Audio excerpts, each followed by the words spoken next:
Hello, ladies and gentlemen, it is I, Alistair, Master of Gentleman's Combat, watching for you today our favourite Battlecade Extreme Fighting with the lovely John Peretti on commentary as usual. And we are on to the event that made me want to start doing this in the first place, Battlecade Extreme Fighting 3. We have, let me just check, it's a fair few fights.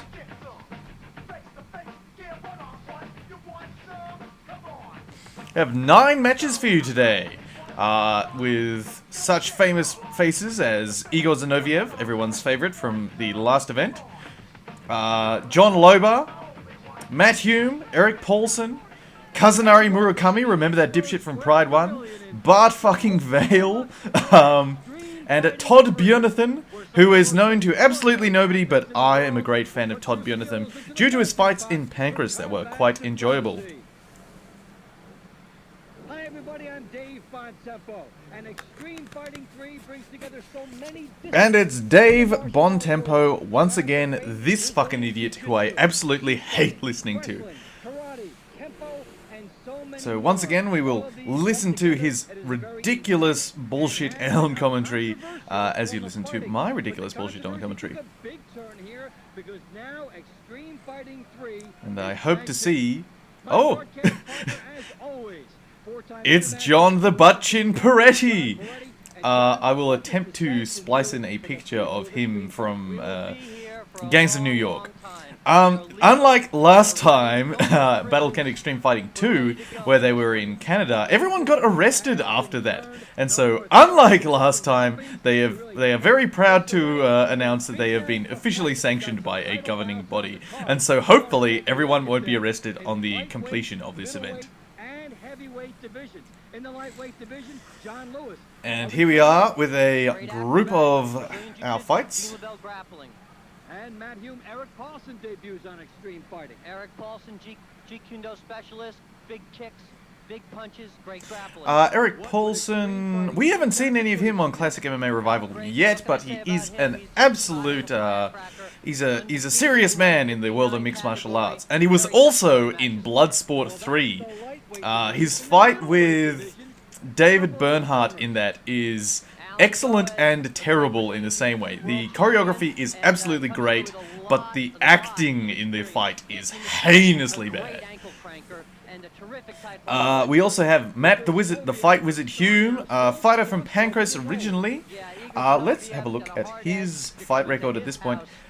Not doing so well, because he lost his first Pancras fight due to sort of misunderstanding the rules. Beat Scott Bisak, choked him unconscious. Had a worked fight with Ken Shamrock, lost to Manabu Yamada. Lost to Jason DeLucia via lost points, but he was coming back in that fight. And then lost to Minoru Suzuki in his final fight in Pancras, in the King of Pancras opening round tournament. Opening round, my bad. He lost that. He was caught in the leg lock and he grabbed the ropes to help himself stand up, and that's where he lost the point. And so I think that soured his relationship with Pancras and he decided to go elsewhere. It's actually been 2 years since Eric Paulson has fought. How are they going to do it? Let's take a look at the rules of the ring. Let us indeed look at the rules of the ring. The circular cage. So Extreme Fighting 3, many years ahead of Bellator and their current circular cage. And no hanging on the fence. Introduced a new rule since last time when, well, not necessarily last time, but the time before when John Lewis fought whichever Gracie that one was. I think it was... This is Gracie.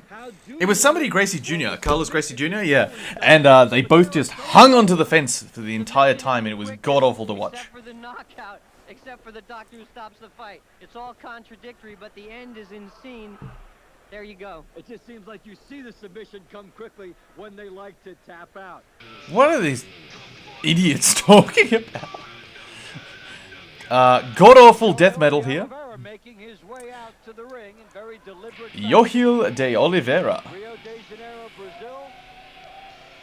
You see the gloves on for striking or grappling, and there is his corner man, not really. That's Stacy Moran, the pet of the month. And there is nobody in the audience. He just looks cool as a cucumber, doesn't he? He does, and he has to wait. You know what I do notice about him now, though, now that I see him in the light? Yohil de Oliveira has had a few fights. Let's have a look at his record now. Once again, they're still blowing their money on the Penthouse Pets. So, shout out to the Colombian Good Vibe. Hope you're enjoying that. This time, Yohil de Oliveira had beat a lot of... Oh, not necessarily nobodies. He had... Actually, yeah, at this point, there are a lot of guys whose names I have no idea. And here is John Lewis coming out in a gi black belt under the grappling stylings of Judo Jean LaBelle and a Brazilian Jiu-Jitsu black belt, I believe, as well. Had dancer's body, moves very well, but had that heinously boring fight against Carlos Gracie Jr. last time. That could have been less heinously boring if they'd both done more, or John Lewis hadn't hung onto the fence like an idiot the whole time. Yep, still blowing money on Penthouse Bets. Mind you, the outfits are somewhat more tasteful this time. Going for the one piece with shorts rather than the hideous bikinis that we had the time before that.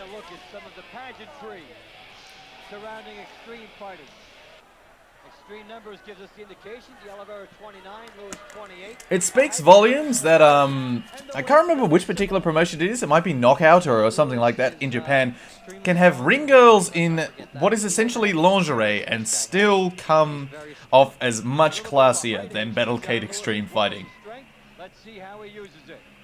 Possibly just due to the reduced dinginess of the whole thing. What I'm looking at here is probably a VHS rip of this event, based on the artifacting that we're getting on the video. The reigning Japanese super lightweight universal ballet judo champion, Yohil de Oliveira. So he's been introduced, Yohil de Oliveira, 4-1. A loss to Crazio de Souza, who I don't think has a Wikipedia page. With a record of 7 wins, no losses and 2 draws. Yeah, he does not. Undefeated in extreme fighting competition, he is John Lewis.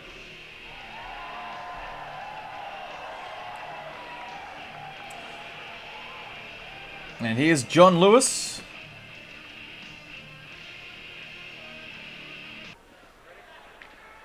And we are ready to rock in our first match of the And we are ready to go. Oh, that's right. John Lewis beat up Jim Teachout, and then I called him a particular word that I edited out. Right, yeah, I remember. That's why I don't like John Lewis. John Lewis has decided to shoot a takedown, double unders, headlock throw attempt. Nice takedown, and a nice finish to the takedown from John. So look at this, more activity from John Lewis than we've probably ever seen from him before. And now we're in side control. And I am a great fan of the introduction of rounds to extreme fighting, considering last time we had a 20-minute, not last time, but we did have that 20-minute draw and quite a few heinously terrible fights. So at least this time we know that the worst thing we're going to see is 15 minutes of shitty action, not half an hour of shitty action.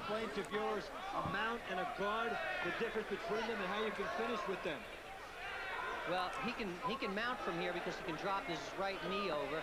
But he's getting up high. He's putting pressure on him. He's kind of cooking him a little. Ah, once again, I remember that I absolutely hate John Peretti. Alright, nice mount from John Lewis. And Yohil de Oliveira going to TK Scissors, just thrashing around like a fish, working for an escape here. A couple of nice punches from John Lewis. Stiff arm into TK Scissors. Oh, and John Lewis pulls the TK Scissors foot out, preventing that escape. John briefly thinking about grabbing the cage, but told not to by the referee. And nothing's happening.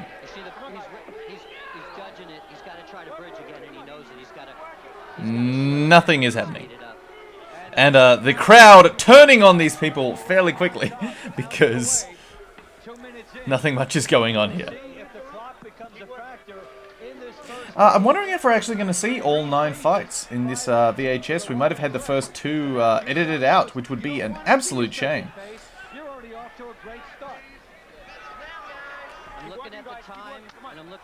Because I didn't see them in that introductory montage. So maybe they weren't videotaped, which would be terrible.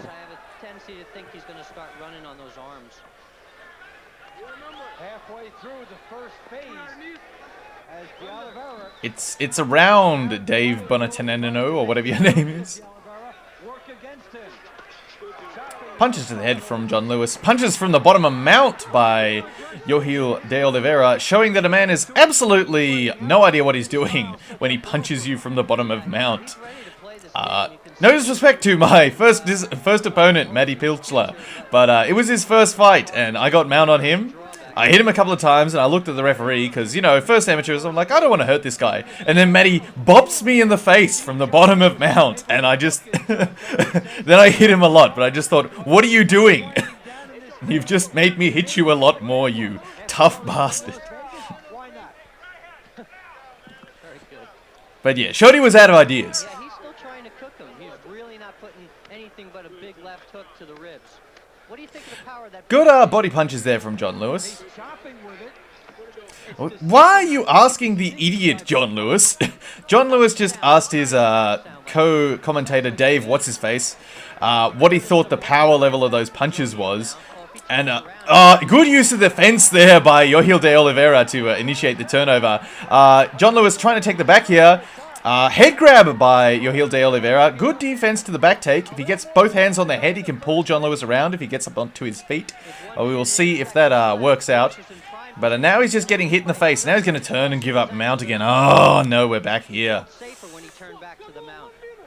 John Lewis reacting to the clock in his head, trying for the finish here, knowing that he can't cook for 15 minutes.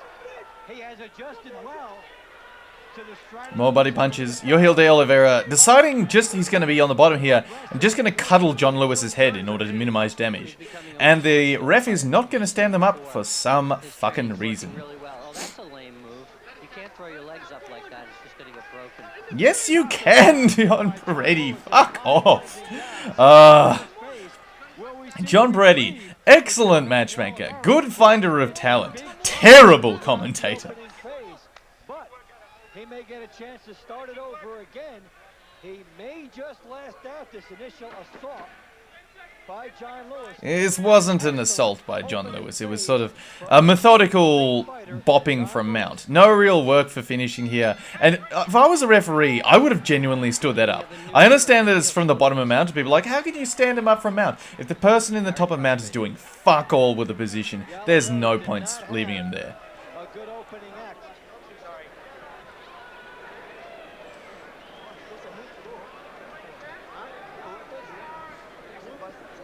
Carajo, says the, his corner says, put your hips in and punch him in the face. Probably got sick of John Lewis doing fuck all. But Porra, says the corner of Yohil de Oliveira. Porra being the only word in Portuguese I know.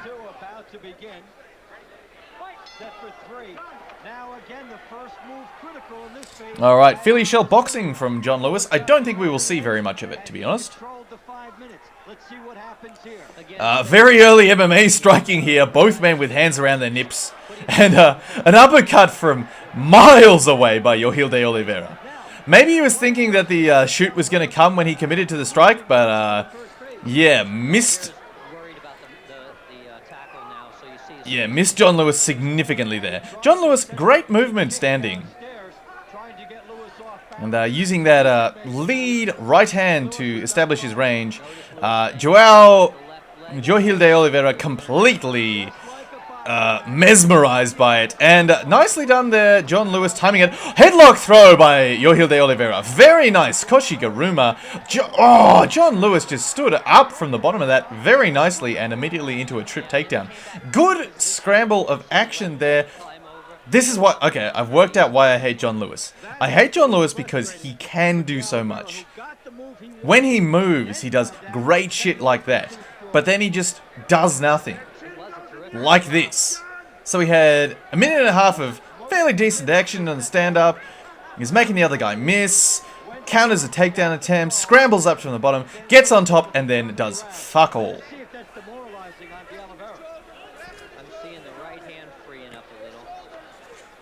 The crowd getting restless once again. Just walk the Penthouse Pets around the ring a couple of times. I'm sure that will bring them back. Notice the way he freed up the right. He might throw the body punches again.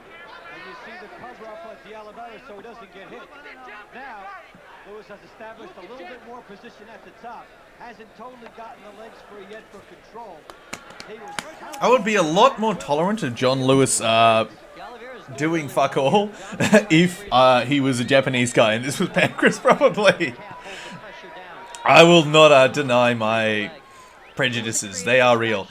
Walking the right leg up is John Lewis. He's not going to think neither. He's probably going to walk that up and then shove down on the post on the knee to pass to mount. Yep, there we are. Trying to post on the knee. Yohil de Oliveira got the underhook on the right side. Maybe he can scoot out the back. No. Immediate recovery of the underhook. Trying to lever out with his foot is John Lewis to pass. Yohil de Oliveira triangling his legs. Very close to an Eddie Bravo lockdown here, although he's stamping on the ankle rather than hooking under it and straightening the leg out. And I can hear Dave bullshitting. I don't understand why they got him in to commentate. I mean, Mike Goldberg is better than this guy. You see the graping effect, and he keeps putting his leg under. What he does to John is he keeps switching. The pressure on the calf is what is the whole fight right now. And the instinctive knowledge from both guys how to use their legs. The Oliveira from the bottom, Lewis from the top. Position is maintained by the leg. Fuck, I hate these two commentators. I really should mute them and watch the fights that way, and I'd be complaining a lot less. Still, here we go. Still going with their fight. Still this battle in top half guard. Still John Lewis has done absolutely nothing with this top position. Mind you, if John Lewis was Japanese and we were in the top of half guard, I'd know that there'd be like, if he got frustrated, there'd be an eventual attack on the leg coming. But not anymore. So, interesting half guard here from Yohil de Oliveira. He's triangling his legs and then he's stomping on the calf of John Lewis, sort of trying to prevent John Lewis from levering his foot up. And he's still keeping him stuck in there with that. And this is completely bamboozled John Lewis. And he's not confident enough in his ground and pound to strike from here. And he's not going to stand. Boring. Yes. Yes, I agree with you, drunken idiot from the crowd. Just yelling boring in the middle of this fight. So yeah, now John Lewis. Past John Lewis. Fuck John Lewis. This round is going to indeed come to a conclusion. Yeah, once again, John Lewis gets into a superior position, and then in order to maintain the superior position, decides to do fuck all. At least force the finish. At least have fun. Phase 2, as you get a good look at the leg action, is going to go to a stalemate. Like you see when I fight, the moment there's an opportunity to pass or advance my position, I dive on it. It puts me in shit spots, but at least I fucking try. Good on you, crowd. I agree with you. Boo. Boo these men.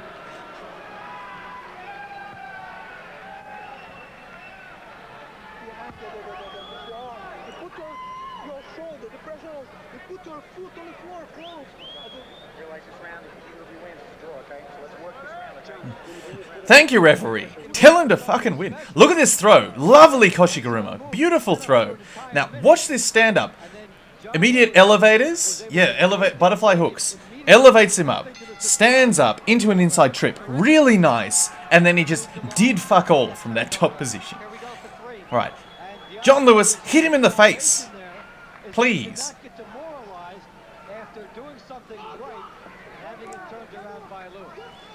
Mind you, Yohil is just as much at fault here. He wasn't going for anything from the bottom. He was just maintaining that half guard. Jiu-Jitsu punches from Yohil de Oliveira. Chin in the air, stomping in. Swinging his right hand right down to his guts to throw it.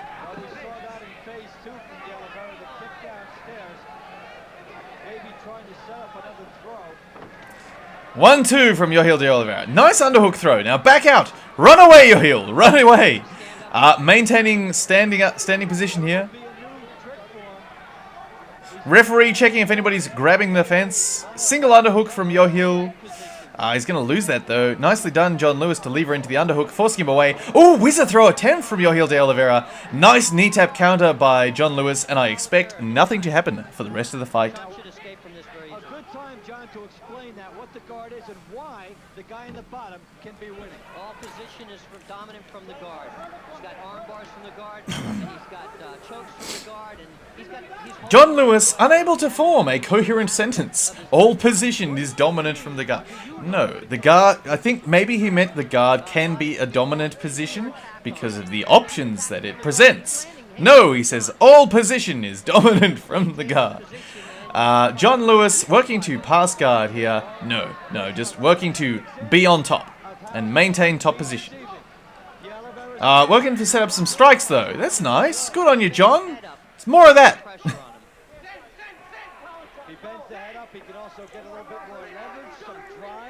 John Lewis, hands on the mat. Rookie error. Rookie error from the American grappling black belt. Attempted pass here. Underhook. Oh, lovely pass.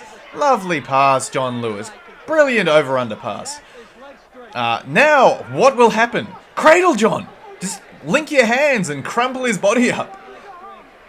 No, I expect John Lewis to do absolutely nothing from side control. Oh, he might be thinking cradle. No, he got his leg out of it. Got his arm out of it. That's a waste of a brilliant position. I love the cradle. The cradle is great. And John Lewis just completely wasted it and has gone to shoulder pressure. Probably going to slide over into mount. Oh, and then we'll just have shit again. Yeah, going to knee on belly. Hip switching. Yohil de Oliveira laming it out from the bottom. He doesn't care about winning or losing. He just cares about not losing. We've seen some fighting from the top. We've seen that John Lewis has been deceivingly strong. Regard attempt there from Yohil. But not successful. John Lewis maintaining side control, sliding into knee on belly. Yohil de Oliveira, briefly turned away there. And now he's S-gripping under his own leg, which is preventing John Lewis from doing much of anything. Although, I think knees to the body on the ground are legal, so if I was John Lewis, I'd be dropping my my right knee into the ribs of Yohil de Oliveira. Of course, I am not John Lewis.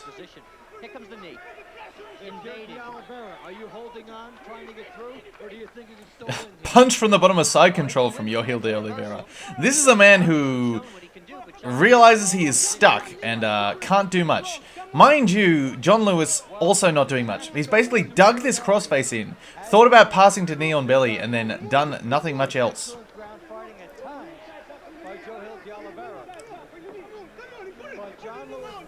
Nope. Phone vibrated there, everybody. Sorry. Oh, maybe I'm just imagining shit. What move would he make here? 40 seconds left in this fight.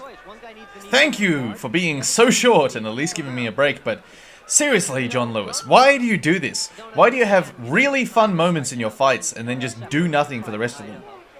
They're not pouring it on here, and John Lewis, who has done everything, has 20 seconds to put it away. He's the one with the shot. Just chop the elbows in here, trying to work a forearm choke. Boo, says the crowd again. I agree. Oh, no, it's not about the crowd not understanding what they're seeing. It's about the match being boring and another guy working for the finish. Tries to mount, half guard by Yohil de Oliveira, and the match is over, and I hate both of these men.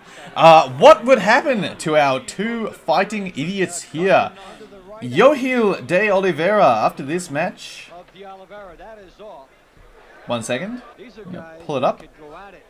For hours into the night, looking for... Still looking. Boo, indeed. Yohil de Oliveira, the Fire Samurai, would, after this fight, go on a fairly decent winning streak, including the man, Jose Pele. He would then lose to Waleed Ismail beat Daryl Golar and then go on a horrendous losing streak, which includes losses to Carlos Newton, Pele again, Nino Shembri, the fucking Daiju Takase, and Rafael Dos Anjos. No shit. Eric Paulson mugging for the camera.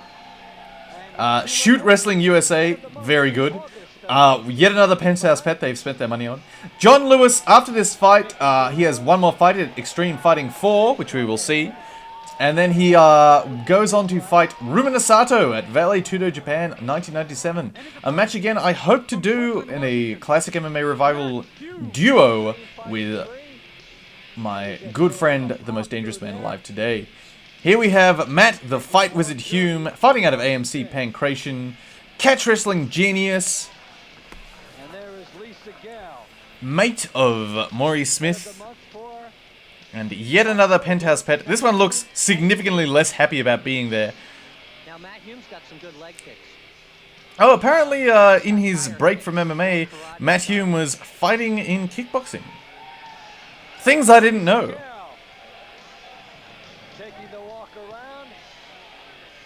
Lisa Gale being ogled by the crowd. And in Matt Hume's corner, I believe that's Todd Bjornatham, a man who fought earlier tonight, beating Rajad Mankayo by heel hook, but I don't think we will see that match. And if we do later on, sorry about the spoilers, ladies and gentlemen. A little bit of a height advantage to Paulson. The weight very similar, and John, as you said, their styles are the same. This should be a good match. This should be a good match. Trying to make for a long, long time. They've been trying in Japan to make it for 8 years. Ladies and gentlemen, on my left. Yeah, I don't know about that because what, 1988? Yeah, this event was in 1986. Fuck me. Yeah, Eric Paulson fought quite a bit in Shudo before this. Let's pull him up. Stern-looking Japanese man in the corner of Matt Hume. Let's see. Okay, let's see who he beat. He beat Kazuhiro Kusanagi, Kenji Kawaji, Ben Spikers, that asshole, Sean McCarley, James Waring, Todd Bjornatham. So this is the fight between... so this is perhaps Matt Hume avenging his student, Todd Bjornatham, against Eric Paulson. Vengeance match. So yeah, Muay Thai striking of Matt Hume versus the Jeet Kune Do stylings of Eric Paulson. The combat submission wrestling, the whatever other names. Matt Hume having trouble with the edge of the ring, inside low kick from Eric Paulson, and a right hand to those low kicks. So Matt Hume landing those low kicks, and then Eric Paulson immediately adjusting and timing his punches immediately afterwards. Hey look, more action in 45 seconds than there was in all of the fight of John Lewis. Oh, nice punches there.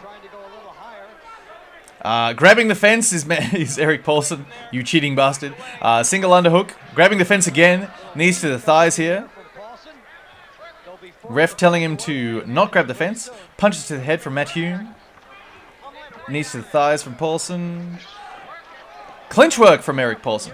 Wonder if we will see things that sort of showed up later on in his students. So, Hayato Maha Sakurai, and of course the most famous man probably taught by Matt Hume, Demetrius Mighty Mouse Johnson. Going for the front headlock choke here. Knee to the head from the front headlock. Nice. Defense to the guillotine from... or guillotine, if we want to speak like a Frenchman, from Eric Paulson, shoving his arm over the shoulder. He's now in top headlock, but he has Matt Hume in his guard, so Hume, I don't think will be able to finish this, so he's just going to be gassing his extremely shredded arms out. Yeah, but the guard is holding Hume off now. He'll have to let go of that head eventually. If he pushes away with his legs, he'll have power. So, Eric Paulson all crumpled up underneath Matt Hume here. Maybe Matt Hume could go to a cradle pass and use the headlock and grabbing one leg to pass the guard of Eric Paulson, but I don't think so. Right, he's popped free. Let's see the guard work of Eric Paulson. Immediately passes under for the leg. Thought that was going to happen and say, he's not going to do guard, he's going to go for a leg lock, isn't he? Because he's a shoot wrestling guy. Right, straight knee bar attempt, and Matt Hume pushing Eric Paulson's ass down his leg. zoom in on the leg control of Eric Paulson. See the knee bar. Hume is very nervous, but he's trying. Oh, back kick from the bottom there. Eric Paulson gives up on the knee bar, giving Matt Hume the pass. Although he did land a nice upkick there. Let's see. Eric Paulson was thinking about going belly down, so Matt Hume's going to spin to the back. Oh, lovely back move. Eric Paulson trying to turn in. Matt Hume locking up the gift wrap here. Knee slice pass. Eric Paulson shoves him back to half guard. Half guard and underhook, so he's got the escape there. Oh, regards. Eric Paulson getting his hip. Oh, nice double ankle sweep by Eric Paulson. Right into the top. Eric Paulson using the fence there to secure his slide into knee on belly. Funk roll maybe from Matt Hume. He's grabbing under the leg. So he's essentially giving Eric Paulson more control in knee on belly. Eric Paulson trying for a baseball bat choke. Oh, yep, baseball bat choke. Stepping out into it. Matt Hume shoving away. He was putting a lot of pain on the guillotine. That's why he's cranking his head like this. Oh, armbar from the bottom from Matt Hume attempt. And that it recovers him. That gets him out of the baseball bat choke, but nice transition to mount from Eric Paulson. And now he's just bopping him on the nose. Very lightly. Oh, slaps. Open-handed slaps from Eric Paulson. Probably on the ears just to fuck up Matt Hume's equilibrium. Well, John, why only the light slaps here? He's aching on his ear there. Yes, yes, John Peretti. He is indeed aching on his ear. Shoving the face, pushing into a punch. Good move there. Ooh, hard right there from Eric Paulson. Matt Hume trying to tick a scissors or enter a leg lock fight here with the way he's kicking up his legs. Maybe he'll try and go out the back door. Yes, he's turning around like he's trying to go out the back door. Pops out the back.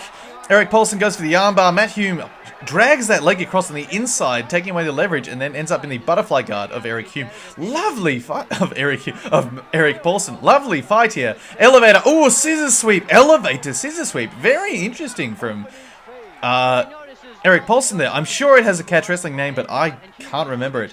So single elevator hook into a scissor sweep, and that is the end of an excellent round.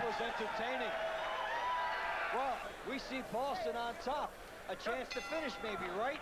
He's working for the other ideas. He's working for the armbar, but Hume pulls that out nicely and turns and goes out the back. Here we go. Opportunism by both guys in the open. Round two. The second is underway. Now a little bit of Good strikes, nice clinch knees, so that is a specialty of the Hume school. Oh, inside low kick from the tight clinch, very interesting. stopping shot there by Hume. That hurts. Overhead right from Eric Paulson. Oh, nice knee to the gut there by Eric Paulson, nice right knee. Oh, answered back in kind from Matt Hume. Oh, attempted rolling elbow there. Oh, hard knee. Lovely stand up here from these two boys. Eric missed an elbow and Matt Hume got one of his own, and then a nice hard knee. Knee to the thigh there. Good shot of Matt Hume's impressive widow's peak. Oof. Knees to the abdomen. Both of those very close to the cup, but apparently didn't hit it. Oh, Eric Paulson trying for his own guillotine here. Oh, tries to shove Matt Hume's head over to the other side in order to clinch it up. But Matt Hume fighting hands very nicely here. He learned from his fight against Inagaki when he got caught in a guillotine, had to grab the ropes. Cow catcher from Eric Paulson. He's quite wary of them for good reason. Also wishes he could play off of something here. Trying for maybe a bar stranglehold. Now resistance. Matt Hume pops his head free. Knees to the body. Knee to the body from Matt Hume. Tie defense, so putting his knee shield in and then using it to land knees, preventing, mitigating damage. High kick from inside the clinch there from fucking Matt Hume. Holy shit. Exactly the orthodox position. Basically terrific. Well, there was some flexibility. Good knee strikes here. Just fun clinch work. And obviously Matt Hume, a lover of the clinch and a good teacher of the clinch too, because both Mark Sakurai and Demetrius Johnson butchers in the clinch, as was Tim Boach. Less so Tim Boach, but still. Ooh, that was a hard knee. Into a guillotine here. Matt Hume pushing away on the hips. Then fighting hands. Oh, nicely done. So he pushed away the hips to prevent getting full torque on it. Trying for an inside trip. And then fought hands once he got enough pressure off. Still in danger though. And Erik Paulson really trying to crank on this neck. Grovet facelock maybe? Oh, no. Fight hands again, once again by Matt Hume.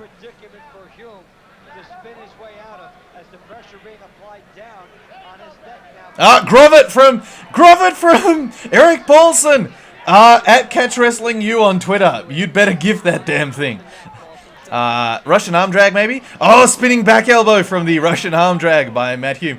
Matt Hume hand traps into the clinch but eats a pair of knees. Hard elbow on the inside by Erik Paulson and a low kick from inside the clinch. Loving those.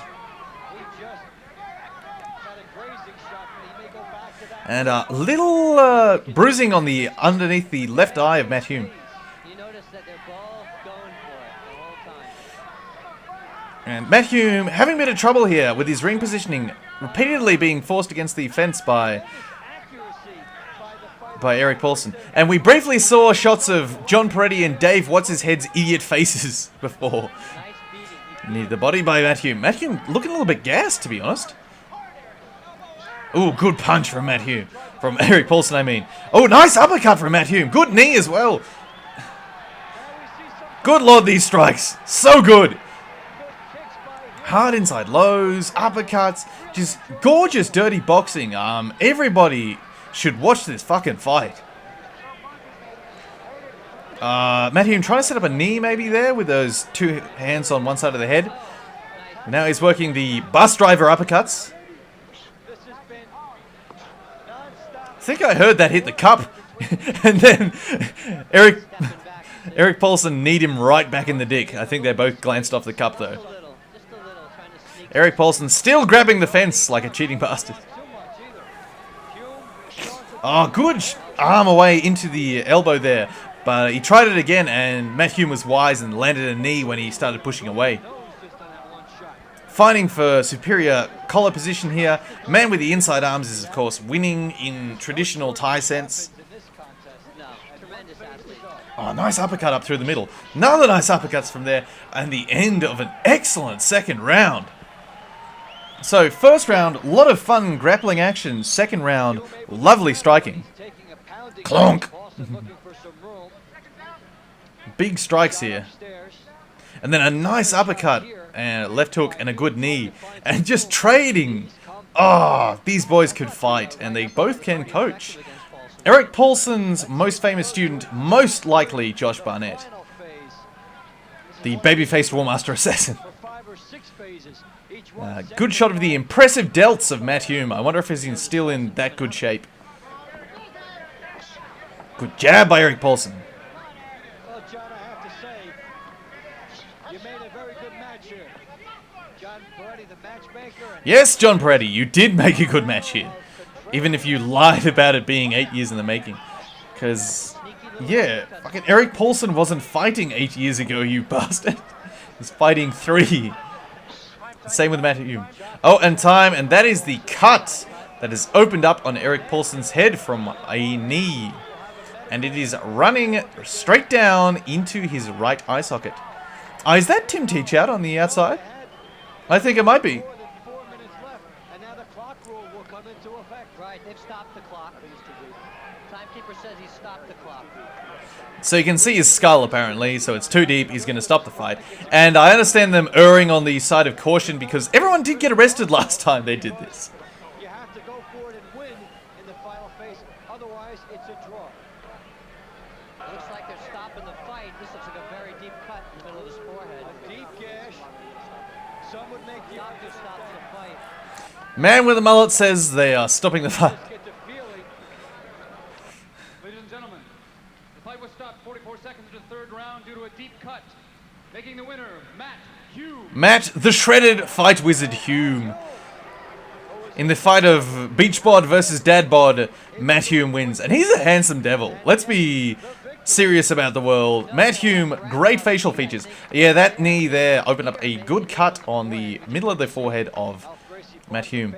Right, next up we have Ralph Gracie versus Ali Mihubi. The 1996 French Kempo champion certainly has his work cut out. Yeah, the 1996 French Kempo champion.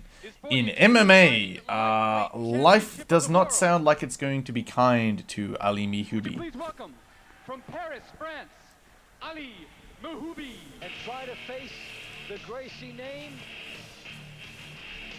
And how Heinous death metal once again. will try to use his French Kempo style. Stacey Moran, head of the month in October of 19. Stacey Moran looks fucking terrified, let's be serious.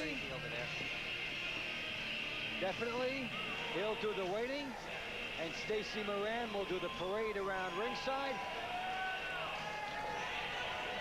That smile is well and truly fake. She's like, look at these fucking slobs I am forced to parade myself in front of.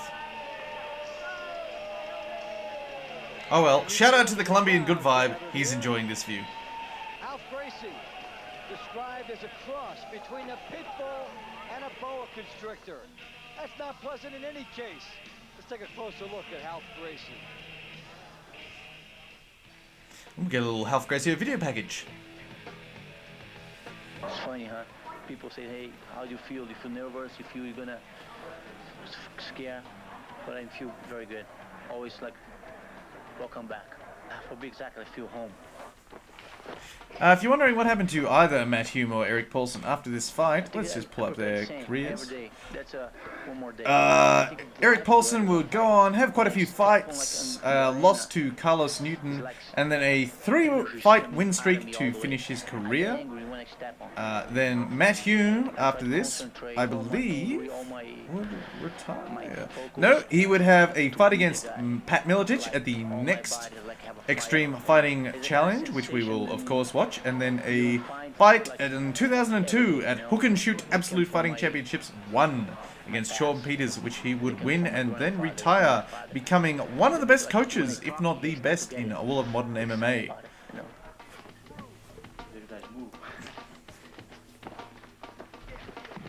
Ralph Gracie being a cool dude.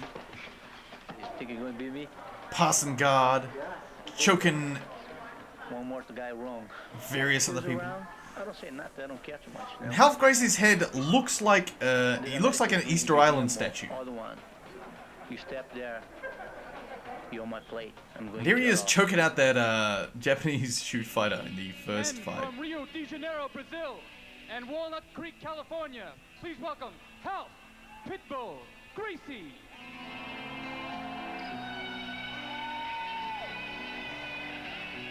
Well, Ralph Pitbull Gracie may have Coming out to a sick guitar solo. And he's got a serious entourage. to the doubters. Look at the intensity on his face. He's certain presence that he carries.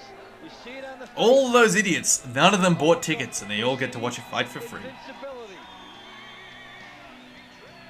You know, And here we have whichever penthouse pet this one is. Head of the month, October 1994. Well, we don't have a name, but we know she was the pet of the month, October 1994. Gracie was a big height advantage, also a reach, and the weight, of course, the same, both under 160, 159 to 153. Ladies and gentlemen, on my left, Ralph Gracie, the bigger man. at 5 feet 11 inches Not by tall, much, but still. 150 pounds, with a career record of 68 wins. Ali Mihubi has a triangle shaved into the back of his head. French Kempo champion of the world, Ali Mihubi. And skinny looking dude. And on my Looks like right, me. 5 feet 9 inches tall, 159 No, I'm sure I carry my weight better than he career record does. of 13 wins and 0 losses. Ladies and gentlemen, the Extreme Fighting Lightweight Champion of the world, Ralph Pitbull Gracie. And Ralph Gracie looking very serious. Well, John, in case Ralph Gracie is hungry for a quick ending, Owner of a strong chin is Health Gracie. Alright, here we go. Okay, so it's on the blind. Straight into a double leg. That was a technical tackle, almost knocked his mouthpiece out. Straighten him out. Again, not wasting time. He is Life is bad for Ali Mihubi. fans responding to him as he pounds away. And running up the cage, good way to get out, but he's pushed off in the wrong direction. You need to push and bridge if you're going to use the cage like that. Yeah, Mihubi very stuck. Is in deep water. He's also trying to kick his legs up, but the TK Scissors is not available to him. And he's trying to bridge, but Health Gracie is a very nice technical high mount. Sadistic mount right there. Very high, totally bold. He knows the guy's never been here before. See? So Health Gracie's just punching him in the face. Just gives no shits. Just punching around the forearms of Ali Mihubi. Talk to me about fighting this guy. And very subtly you see how he goes to the high mount now at will. And an He's trying to extract one of the arms of Mihubi here, who's trying to go out the back door maybe. Just backs up again. a shot from Mihubi showing a little bit of life, but he is undergoing Punches from the bottom from Mihubi apparently. showing the most punching ability of anybody we've seen so far. Watch the arm. That's bullshit. He's not showing the most punching ability. Did you not watch the previous fight? Eric Paulson and Matt Hume just whacked each other in the face a bunch. He's going for the arm. Whatever. High turned mount from Yeah, he is. He's going to go Eric, for it. There it is. from... Oh, armbar, rolls over, catches him, and Ali Mihubi has tapped, and Health Gracie kicks him off. I guess the only question we have Nothing but disrespect for Ali Mihubi. when did you finally decide you wanted to end it? He could have done it at any time. Yeah, it was a really bad match. Oh, John Peretti, was it a really bad match? Why did you make it then, you fucking dork? Was quite competitive, and this one hard to find a match with this guy. He looks like he wants to go again. He does. He's so mad that he actually wants to go again. And he can. That might be your next move. Get him 3 guys in one night if you can do it.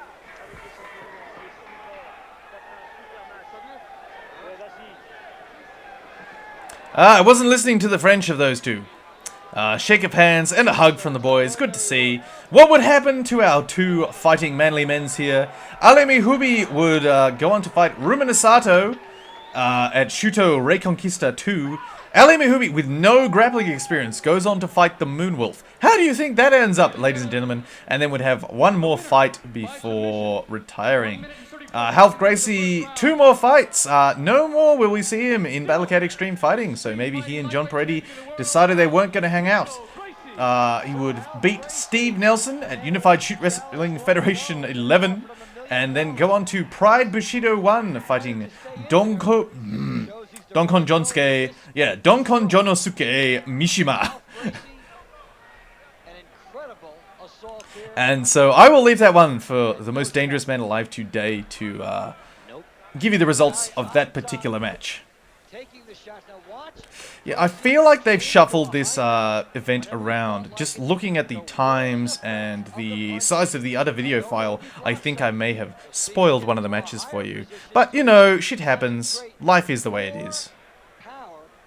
And he'll turn. And when he turns, as John Peretti said, the arm. Ah, nice armbar. Look at that. He uses the shin to turn Mihubi around and then catches his head around the other side. And now he's going to get interviewed by an idiot. I don't want to keep punching. I want to just finish, do my job, get paid. Not pinching the knees. The internet will be all over Health Gracie. Oh, he doesn't know how to do an armbar. He wasn't pinching his knees. Like when they were talking... that sort of rear triangle armbar that Ronda Rousey hit on Misha Tate in their second fight. The internet was all over that saying, oh, it was poor technique. Why did Misha tap? Because her elbow was locked out. It doesn't matter if your knees aren't pinched or if all of this other things. She was stuck and her elbow was locked out. Of course she was going to tap.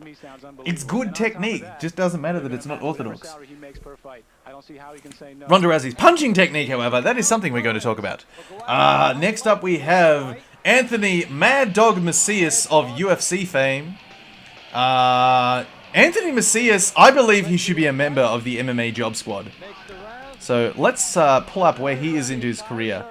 And Anthony, we also have, what's his fucking face? Alan Goes, I don't know how to pronounce it. He's a Jiu-Jitsu champion, made his MMA debut at Pancras Eyes of the Beast 4. One of my first videos, actually. That was the last year in terms of actual real-world fighting. So that was in 1995, and this is in 1996. So this is his second ever MMA fight. The current pet of the month. Oh, it appears we've got a Macias is a little bit middleweight older. tournament? The height, Are you serious? a little bit of an edge to Goes.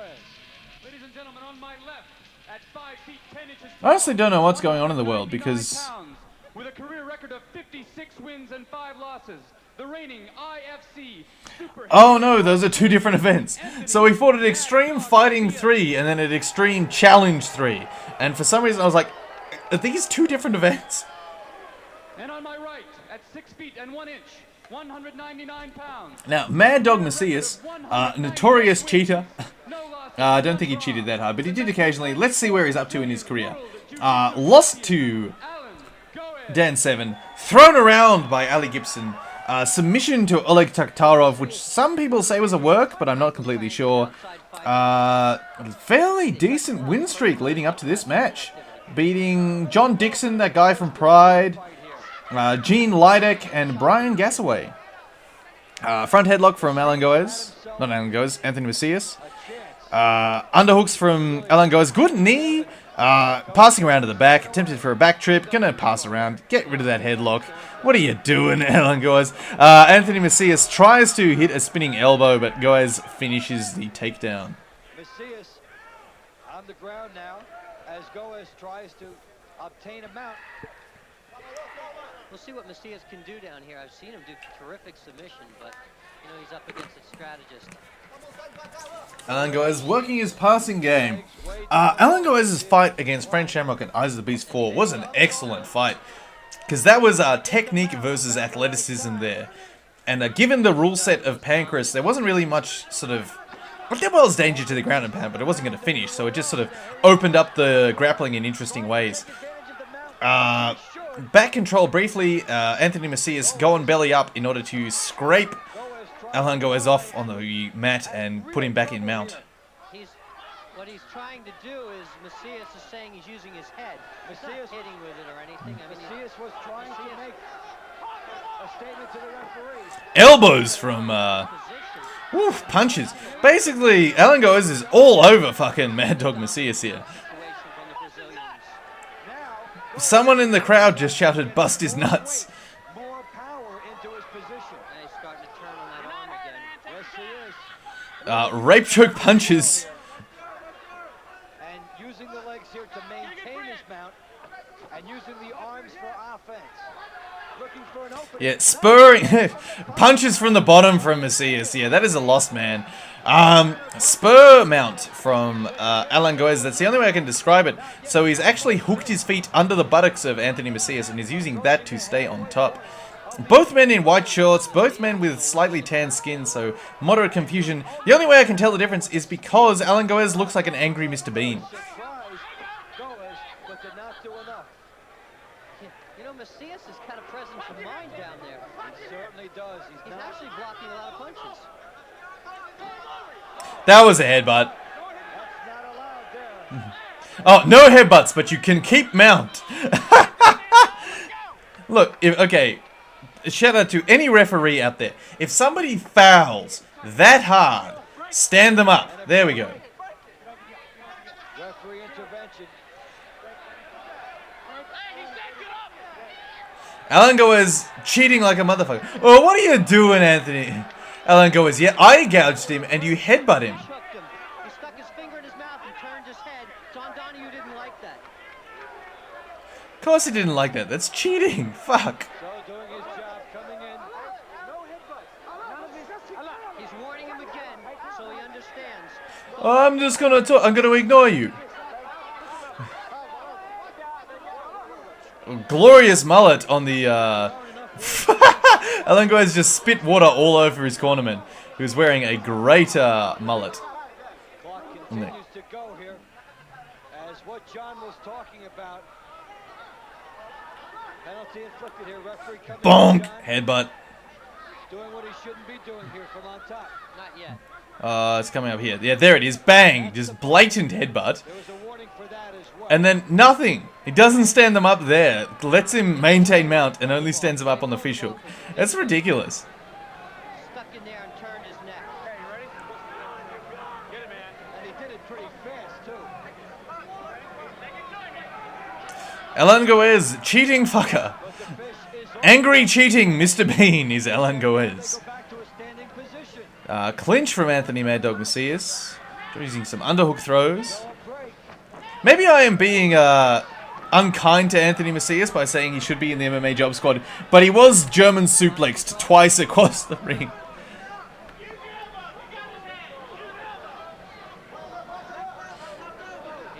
Yeah, for some reason I thought he was like brought in to job against Kazushi Sakuraba, but at that time his record was fairly good. Has been on top.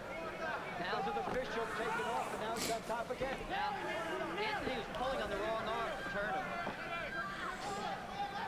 him. Good top control from Alan Goez. This is something we saw in the Frank Shamrock fight. Unless you have a Shamrock brother bridge, you aren't going to get Anthony Macias off top of you. He did it again!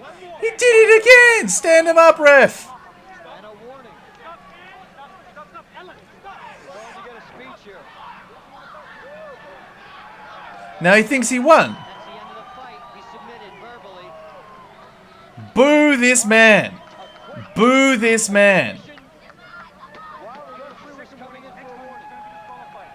She's got the fight. Sorry, bro. I'm sorry. Come on, Anthony. Come on. We're staying here, man. You can't fight. Submission. Yeah, Anthony Macias, I don't blame you. Fuck that. Fuck being in the ring with this guy. I'd take the loss. To inflict a penalty. Very interesting, the timing of all of this. Boo, says the crowd, and thoroughly deserved boos. Screw you, Alan Goes. You're a dick. But he submitted. I mean, they can't see that maybe from where they're sitting. Well, if the view is being blocked, Just completely ignoring the referee's instructions and cheating like a motherfucker. So terrible. Alan Goes, for the whole thing. I am glad you got kneed into destruction by Mark Coleman and Alex Stiebling. You deserved it thoroughly. Well, he didn't say by submission, and that was very critical. It was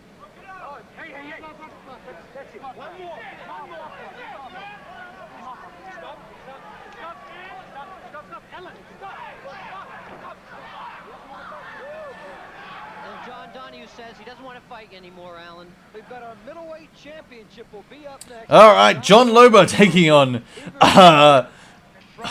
Dutch rave glasses wearing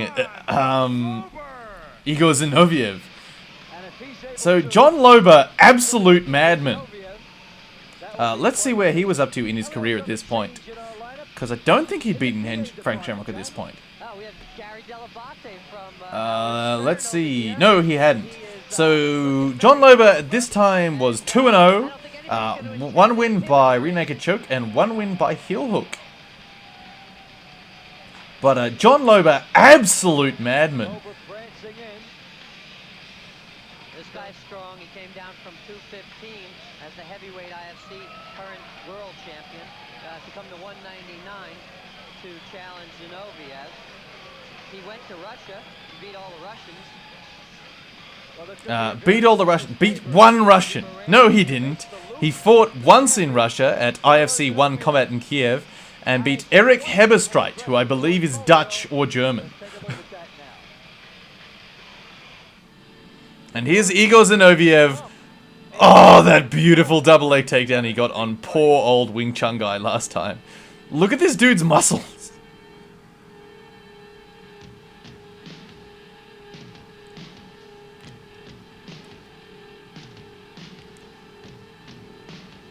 What are we looking at here? I mean, I get we're looking at Red Rock Canyon, but why?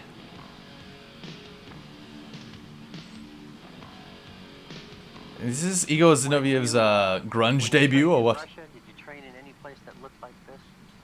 Yeah, I'm trying to do the different plays. Not look like this. When you prepare for a fight, what do you think about your Extreme Fighting 4 burning through their money by putting Igor Zinoviev in weird places.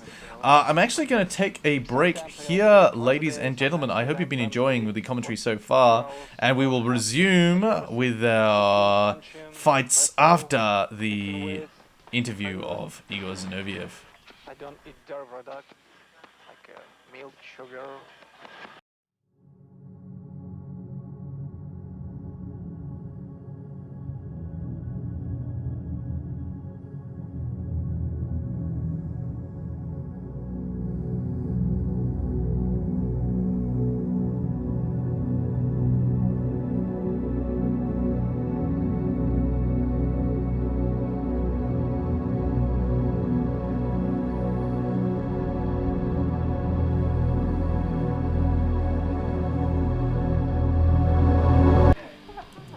And we are back, ladies and gentlemen, From St. Petersburg, after seeing a man throw a medicine ball at Igor Zinoviev's chest. Igor. And here comes Igor, ice cold Igor Zinoviev. Boy, the medicine Also with a fairly significant entourage. I loved how he was attacking And the bag. ah, Judo Jean LaBelle in his corner. That's pretty cool. Skills. Now, we haven't had to see him in too much with the fighting, but a lot of speed and a lot of leverage. I liked how he handled the medicine ball, and He is indeed 100% fighter. Ice Cold Igor was a hard dude. the 180, 185 pound category for the heavyweights. Well, that's pretty close. So here we have the Middleweight Championship. Oh, he was Houdini Zinoviev. And I think he got that for his fight against Mario Sperry because he just escaped and escaped and escaped. 28, the height very similar, the weight the same. They both like to intimidate. Only one guy will be able to do that. Let's see how it pans out. On my left, at 5 feet 11 inches tall, weighing in at 199 pounds. Glorious mullets in the corners of everybody. The corners, at least one mullet per corner, I think, so far. John Lobo. John the Machine Lobo, ready to go.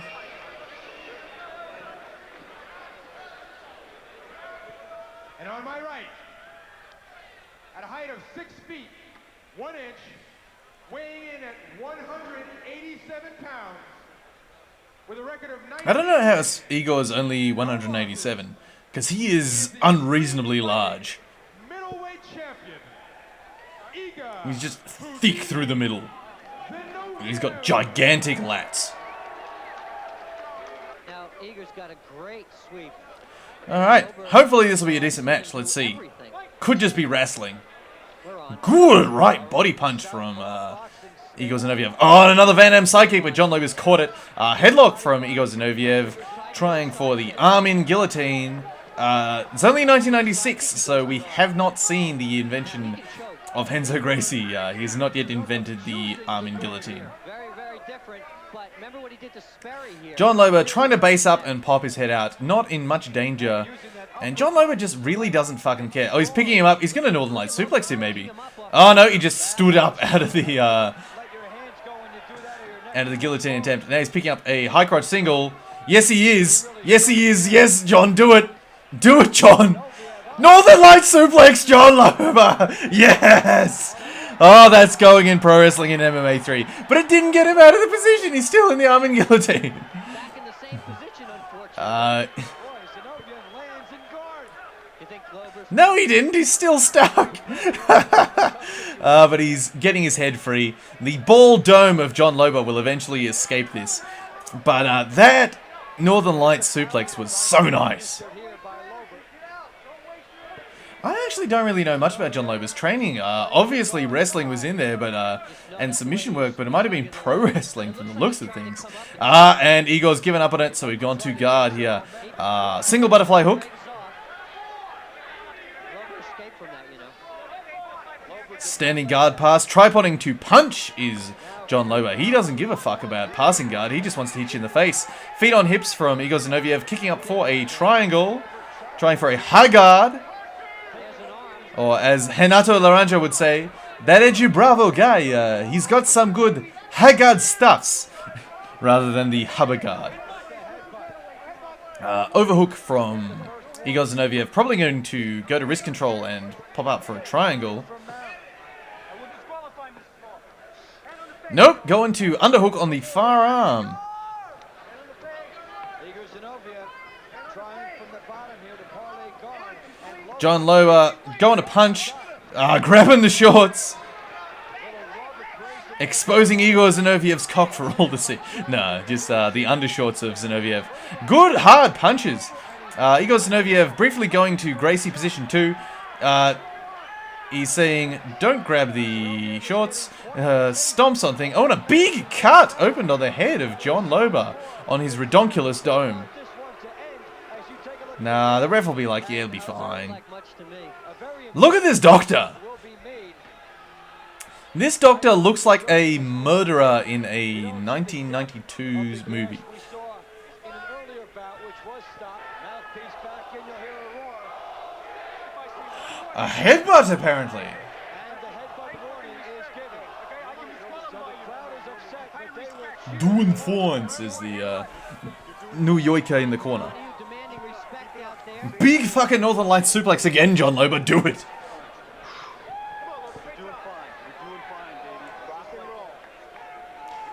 Always in good shapes. And maybe the best suplex. John Loba, I don't ever remember seeing him look shitty in a fight.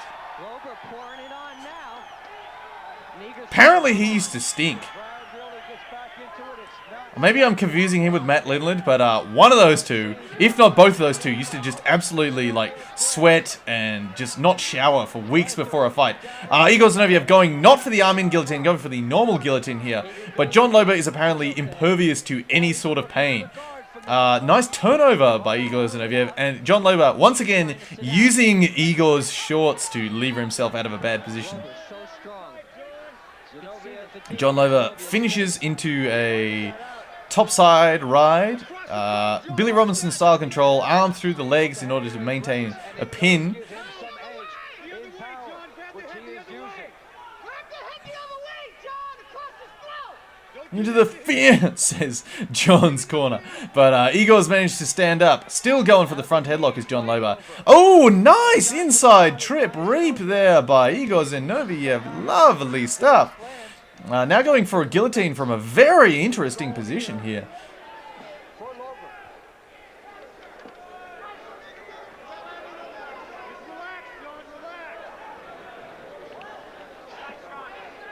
Lobo pushing his Oh, hard punch from Igor Zinoviev.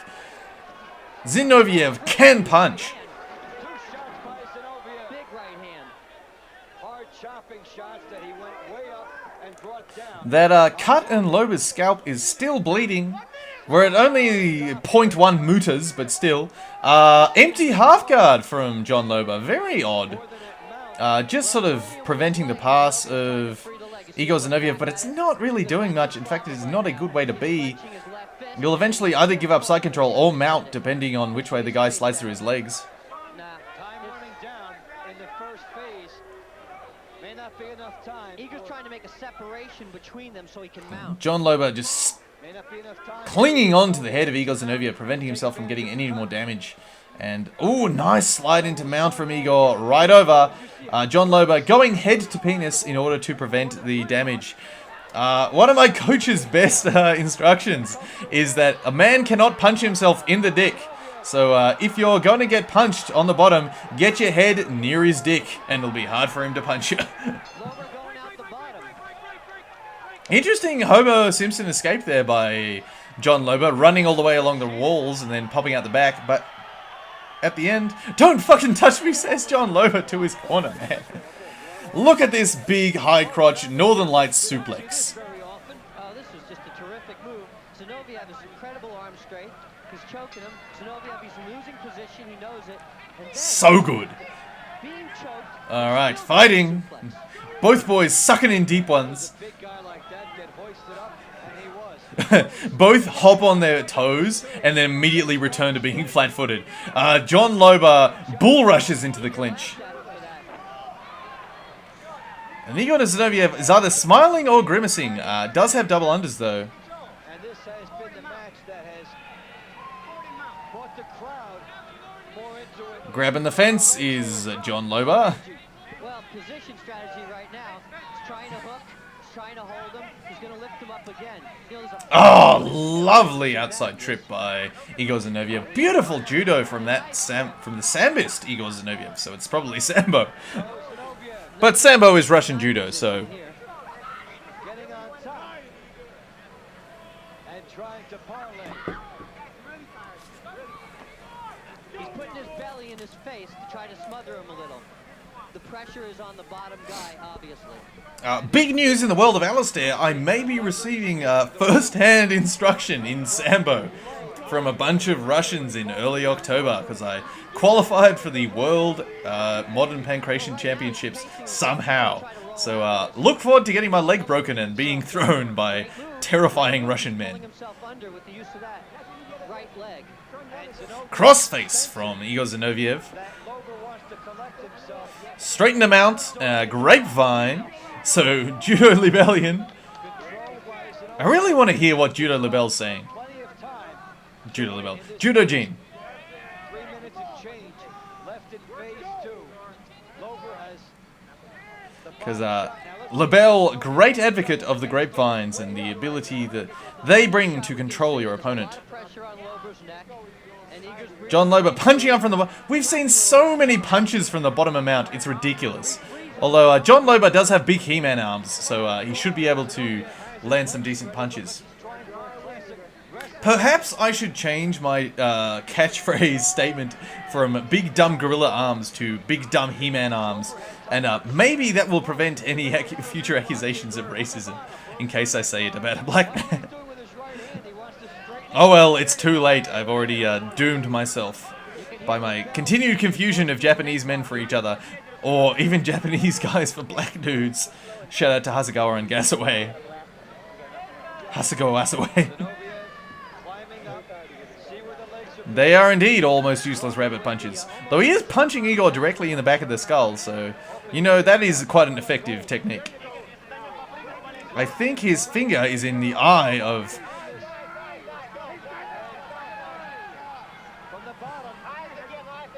Once again, John Lobo sticking his fingers in the eye of Igor Zinoviev. John Lobo, bit of a cheating dickhead. And I've never understood cheating in a mixed martial arts context. Like, it just makes no sense to me. You've agreed to the rules. If you don't break them, the other guy shouldn't break them, and you... Ah, there we are. Now I'm hearing Judo Gene LaBelle talking about the damn eye gouging of Judo Gene of John Lobo.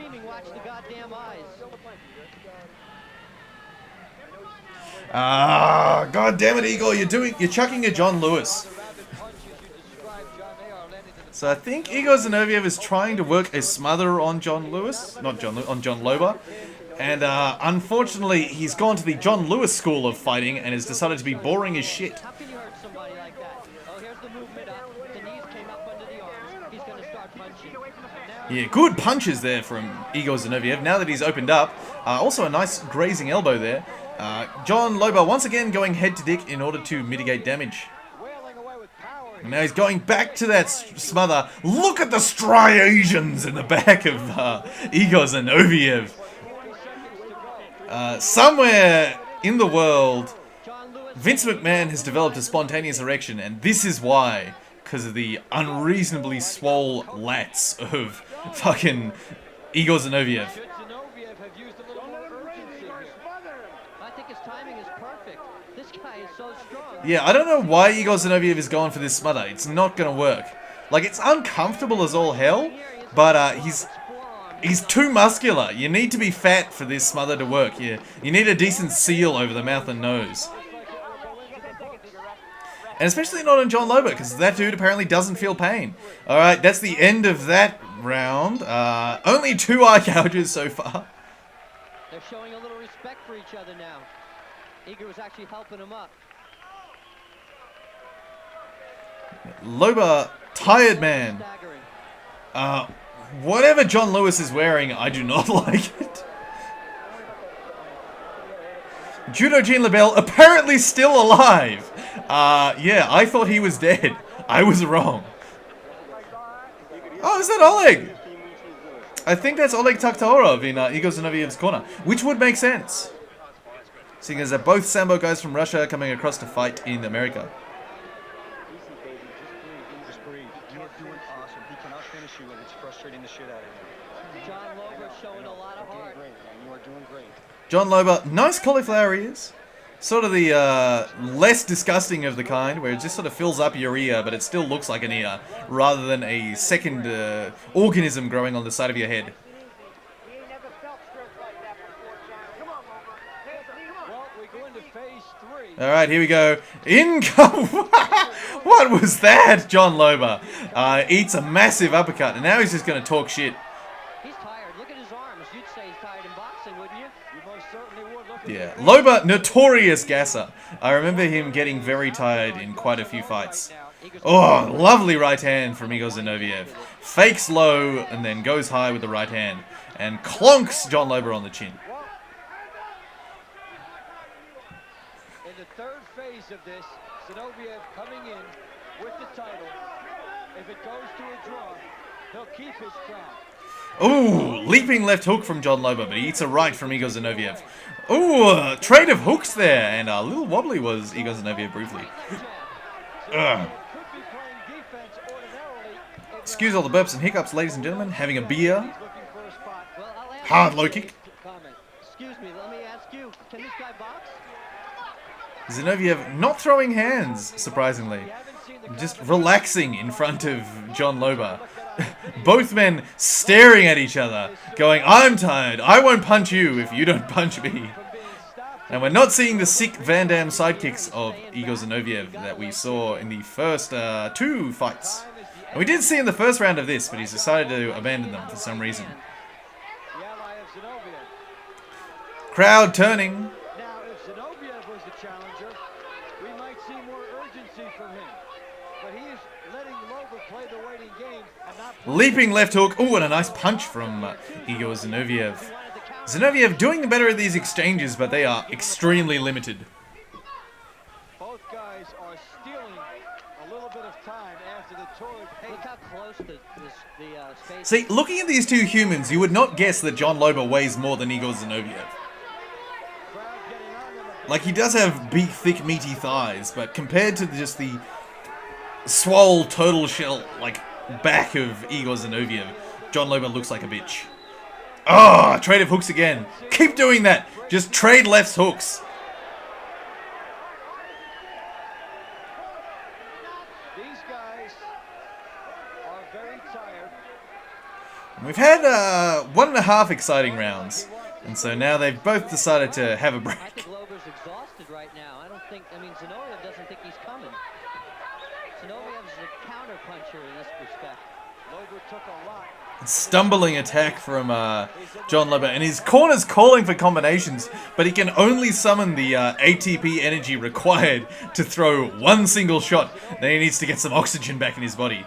In fact, despite the graininess of the VHS, I can tell that he is turning somewhat purple. Who has had his moments in this battle, was in deep trouble at the end of phase 2. And why is he switching? He's switching stances completely lazily. There we go. Nice kick from Igor Zinoviev. I don't know why he isn't committing more to that, because he could do some damage. Hard inside low kick as well. Showing fatigue. Right roundhouse kick. Different strategy. We've seen Zinoviev in 3 tilts, and we've never seen 3.5 minutes of... Pair of nice low kicks from John Lobo, and they hurt the Igor Zinoviev, but Zinoviev just throws back like a boss. from keeping the title. And a hard 1-2. Low kick by Lobo. And a counter right. Now these guys seem recharged. Ooh, hard left kick there. Heard that, was good noise. But Lobo let a lot of precious time slip away. That one hurt. Zinoviev winging hooks, but he is getting pinned against the fence. Walked down by the absolutely fatigued John Lobo, who seems to have recovered more in this minute of round than he has. Spinning back fist attempt from John Lobo, and then using the ring to hold himself up. But in this competition, when you're... Oh, a hard right punch there. Cross counter. Zinoviev seems to have Lobo's timing down. So Lobo developed some confidence, decided to start throwing, and then just got countered 4 or 5 times by Igor. You box for show, you grapple for the dough. It's good to see them both actually swinging in the action in the last little while.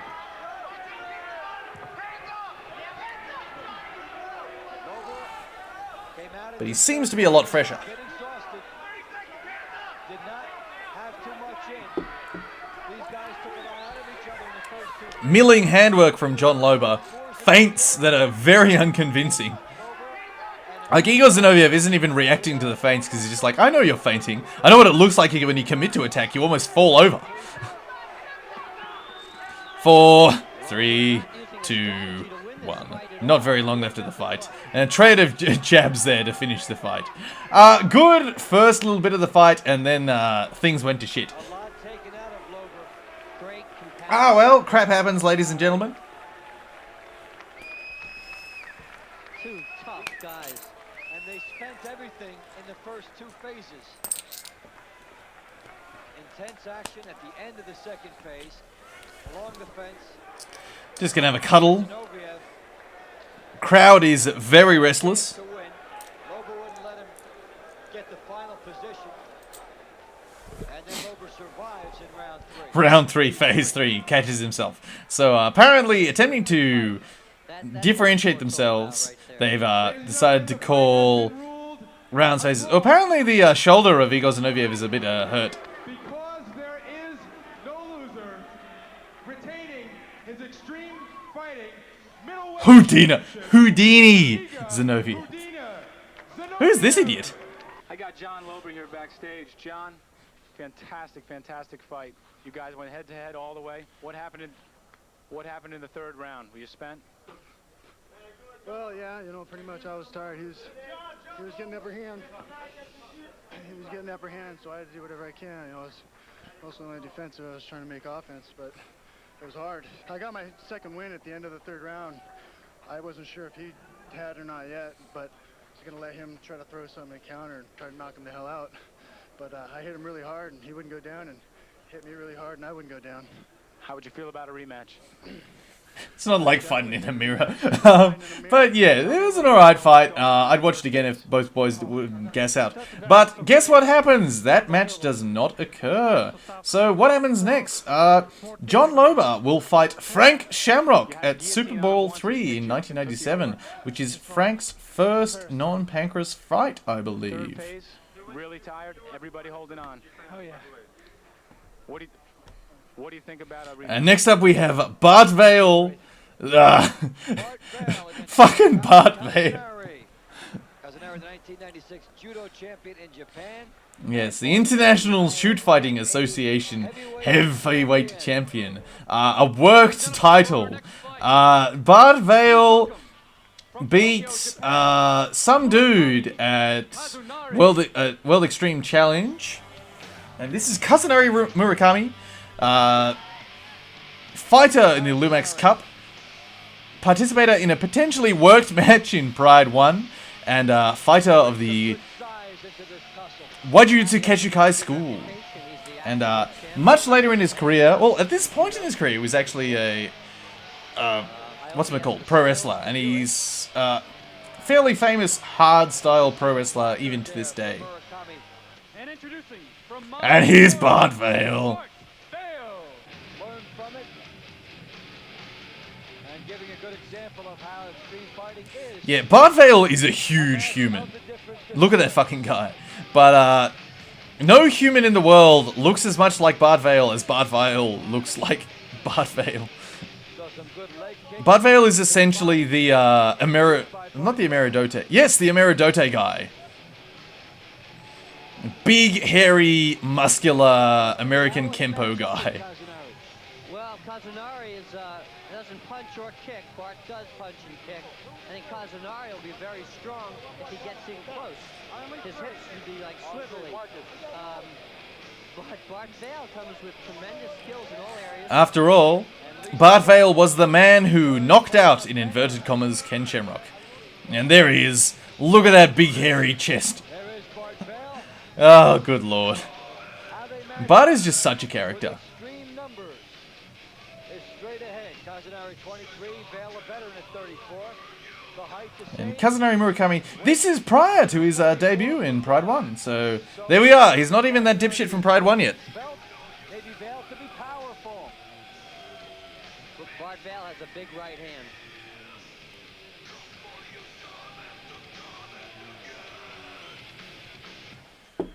Who do we have in the corner of Murakami? No one that I recognize. 212 pounds, with a career record of 7 wins and 2 losses. The 1996 Japanese judo champion of the world, Murakami Kazunori. The crowd boos because Bart Vale wears American flag trunks. And on my right, at Let's have a look at who we were up to. with a career record of 7 wins and no losses. So Murakami had been knocked out by Akihiro Gono in Luex Cup of 1995, beat Isamu Asugi, and then beat Akihiro Gono by decision, and then lost by submission to Masanori Suda, who would go on to lose the finals. Sorry, just bumped my microphone there. Bart Vale had beat one dude, Mike Bitono, who is a Filipino martial arts practitioner. Kicks, punches, it will all be here. And look at the arm. Here's Bart Vale, freak of simian nature. Stomping kick into the clinch goes Kazunori Murakami, and already all over Bart Vale, trying for a double wrist lock. Bart Vale, ooh, nearly got suplexed there by Murakami, trying for an elbow. Murakami working for an outside trip.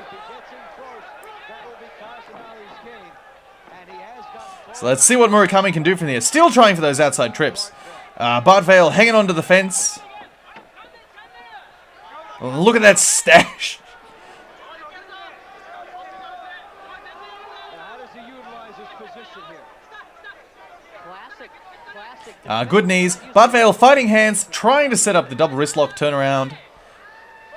And as much as shit as Bart Vale gets for sort of overselling the kayfabe nature of his title and fighting career, his instructional tapes, while presented poorly, show some actually very interesting technical stuff that at the time everyone was sort of like, oh, this is bullshit, it'll never work at a resisting opponent. And you see quite a lot of it in sort of modern submission grappling today, especially with the heavier emphasis on leg lock. Loving these calf kicks from Kazunori Murakami, stomping to the to the knee of Bart Vale is so ruthless. Good to the knee. And he's really just beating the shit out of Bart Vale's legs, and Bart is really trying for that double wrist lock. He's gotten the arm separate, trying to straight arm lock. Yep, ooh, bit of hyperextension there. Murakami looks a little uncomfortable, but he's just dragging on the chin of Bart Vale, just completely leaving his arm out there and just pulling on Bart Vale's chin, and he's managed to get a bend. Either that, I hope that's his arm bending that way, not Bart Vale bending his arm that way. Oh, whatever it is, he's escaped, and now he's just going to whack Bart in the head. Yes, Murakami! Go, brother! Oh, he's just beating the shit out of Bart here. Going for the armbar here. Bart Vale's already grabbed the link, so he abandons the armbar, just starts beating the snot out of Bart. Hooks in, hard punches. Excuse me. And he is doing a number on Bart Vale. Bart Vale, as we saw in the biography. Ooh, punch directly to the spinal column there from Murakami. Alright, he's cleaning his technique up a little bit now.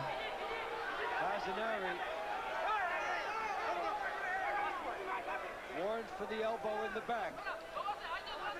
He doesn't want to get hit much. Just got the shit kicked out of him for a little bit. Working his escapes is Bart Vale. Needs to come up to his feet in order to shuck Murakami off. But he is going 2-on-1, which is technically correct. He is in, and he's trying to remove the ankles. Kazunori pounding. He clutches that arm like he's going to go for a wrist lock, but I don't see him going for it yet. Maybe he's going to pause and rev on it. Kazunori's worried about it now, though. He's pulling up. Murakami just whacking Bart in the face. Respecting the grip and now pounding with the right hand, then goes to the other side with the left hand. He had to let Stand up, Bart! Stand up! You're 9 feet tall. He's not going to be able to hang on if you start tripoding. So, Bart Vale looking lost here on the receiving end of some serious damage. Deny themselves some strength. They don't utilize the position as well. In this instance, a classic illustration of it. That's precisely right. It's Bart Vale, double wrist control. What will Murakami do to peel his Peel off the hand. Oh, there we go. Now Bart's escaping. That's better, Bart. Oh, nice single leg and a nice kick to the head. Well done, Bart Vale. Now he's working front headlock. Now he's just trying to single arm guillotine him. Knees to the body from Bart. Uppercuts. Oh, back fist from Murakami. Hard punches from Murakami. Knee to the body from Murakami. Oh, Bart's completely lost his wind. Oh, just got clobbered in the face by Murakami. Yep, and that is it. The ref has called the match. Bart is not defending himself. That is the end of the fight. Murakami has won, and well deserved, because Bart had nothing left. Too many flush shots. Referee's discretion. He's saying he wasn't defending himself at all. And that was it. Well, and the crowd is displeased quite a bit. But he just got clobbered at the end there. Got his second win, started going on offense, and Murakami, rather than backing down, showing his Kudo Darujuku roots, just started swinging back. The moment he got hurt, he decided he was going to swing back twice as hard. And put Bart Vale down and out. Well done, Kazunori Murakami, that dipshit from Pride 1.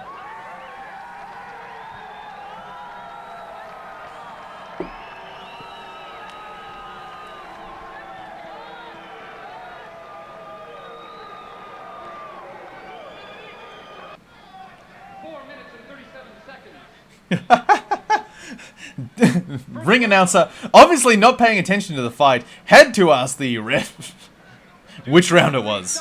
And Kazunori Murakami, the winner. So Kazunori with the embrace as he was able to turn it around quickly. And John, we saw a boxing finish to that after he was able to get... Bang! Knee to the body, uppercuts, punches, and then this one, whack! Just catches Bart going backwards, and he falls. All 255 pounds of 6'4" American crumbles to the ground and gets clobbered. Now you see Bart starts to fade a little. I saw his eyes rolling up in his head from this position. And although in the mount position, Whack! he did not... And then whack again! Pew! Down goes Bart. Gets the edge in the punching department. A big left hook to the chin. Was that on the button, Dave? On the button. Now he's pounding away. Vale is writhing in pain here and just taking too much. You see the hands come up by Vale, a telltale sign that he had been tagged. He kept his hands up, but his eyes were, you know, looking foggy. John Clonk. Donahue, Clonk! said to me Down that, he goes. That he was out. Too much punishment. So, where is... Shot to the chin. What happens to our two fighters from this point? Well, Kazunori Murakami goes off to Pride 1 to fight John Dixon. Bart Vale would fight Dan Seven in his next fight, and then after that would never fight again. He would, however, maintain the Shoot Fighting channel on YouTube, where you can see some interesting techniques, and that one great little bit from, what is this?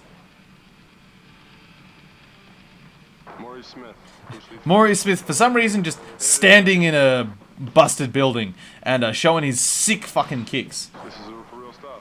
Kickboxing's good, Thai boxing's good, but this here is ultimately the fight of what men come down to. So yeah, next up we have Maurice Smith taking on Marcus Conan Silveira. Look at me. I'm a 34-year-old man with lots of testosterone. That's why I'm in this kind of fighting. What about sex before the fight? He doesn't comment about having a girlfriend, but he does say that he has a bunch of sex before a fight. There we go. Good on you, Maurice. Maurice Smith, in kickboxing, sort of a wide and varied career. Fought Don the Dragon Wilson, Don the Dragon Wilson. In MMA, lost to Minoru Suzuki, beat Takaku Fuke, lost to Ken Shamrock, 2 losses in a row to Buster Rudin, lost to TK Tsuyoshi Kosaka, and he lost to Kiyoshi Tamura.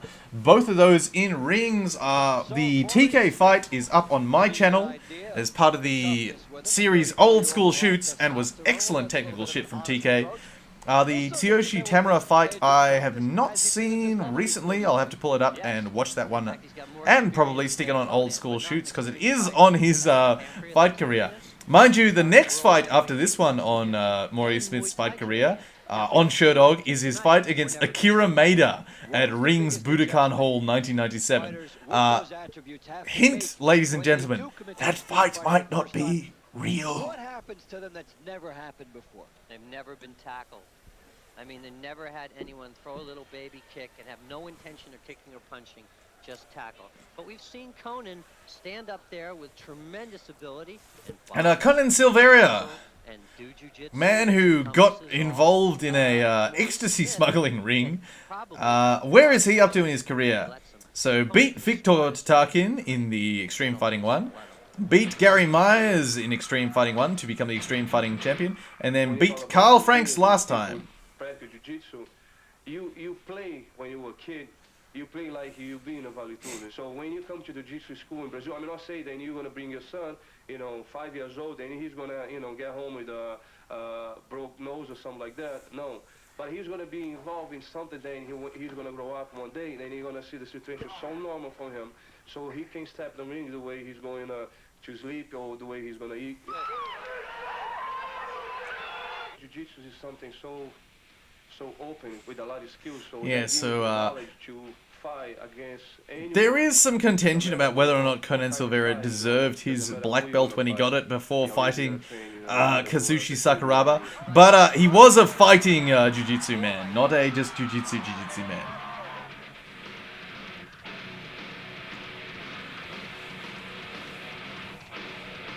Kazunori's team is a big family, You are a lot of brothers, So always I have somebody come to my school, I was, involved with the training with them, because when you are in a position to be a fighter, you gotta go to fight. You gotta be in a position as a student. You have the special way to take care of yourselves, with the food, the way you eat, the things you eat. We've got a fairly lengthy video package on Conan Silveira here, showing him elbowing Victor Tatarkin in the back of the skull. Oh, and Mr. T! Tell you what would make this event better, interviews by Mr. T. To challenge people, because I really don't think that's the way, the right way to promote yourself. You gotta promote yourself, show yourself in the ring, professional.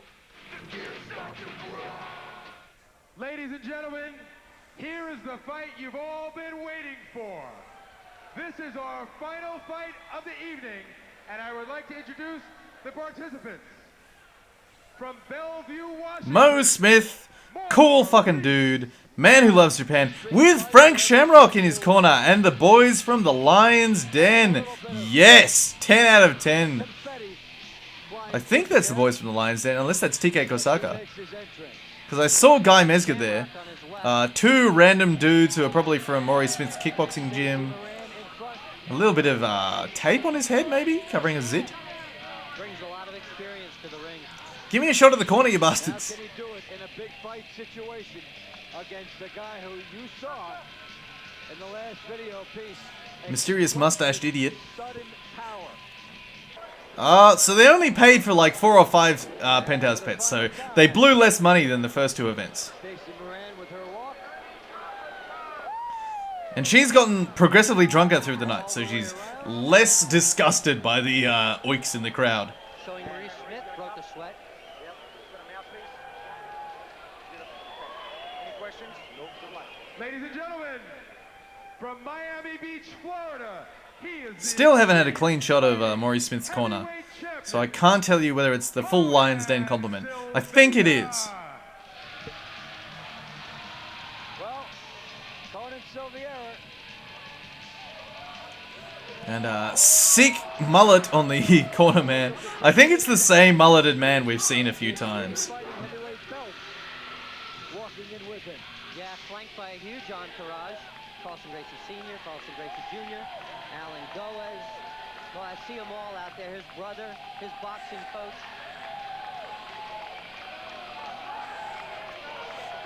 Yeah, every time the Penthouse Pets have to walk through the crowd, they just have this look of absolute fear on their heads. The heavyweight champion. Title will be on the line here. haven't seen him before. This guy's a treat as far as his explosiveness, raw power, and natural savage instincts. And he's grappling cool. A grappling fool as Heidi Lynn dancing it up for the crowd.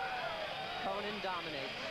You're in the way, Conan Silveira's cornerman. Get out of my way. I need to walk around. I got one job and I'm going to do it, damn it.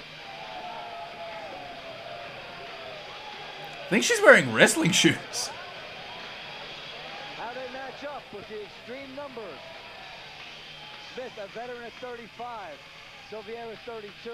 The height the same. Silveira. Yeah, Mo Smith was always a big dude, but he wasn't like a large heavyweight. He was always just sort of there at heavyweight. More like he could cut to light heavy, but just decided never to. Which I don't blame him for, because cutting weight is for fuckwits. Ladies and gentlemen, on my left, at 6 feet, 2 inches tall, 212 pounds. This is his kickboxing record, by the way. His MMA record at this point was like 5-1. And 2 draws. No, 1-5. Heavyweight kickboxing champion, Maurice Smith. Mind you, Pancras does not favor kickboxers. Well, it favors kickboxing. And on my right, It favors kickboxers who understand the rules. Like, you can't just get wrestled and beaten up in the way that you can in MMA. But what you can do is get wrestled and submitted, which is what happened to the extreme fighting Maurice Smith. heavyweight champion, Conan Silveira. He is a big boy. And Conan Silveira getting ready. Very strong. We are set to go though. Alright, let's go. Problems have been ironed out. And they go. Silveira and Maurice Smith. Trader jabs here. Double leg attempt from Conan Silveira. Oh, nice knee to the body there by Maurice Smith. And a good underhook. Obviously been training his wrestling at the Lion's Den. Probably having Ken Shamrock try to wrestle you to death makes you a decent wrestler. Defensively, anyway. Mind you, Frank Shamrock always had trouble with jiu-jitsu experts taking him down repeatedly. Like some other guys he could sprawl on really well, and he had great takedowns of his own, but Renzo Gracie just shot on him about 1,000 times, and Alan Goez took him down with ease multiple times in their fight. Outside trip from Conan Silveira, working for the single leg, still not able to get Maurice Smith down. Smith able to avoid it for the moment.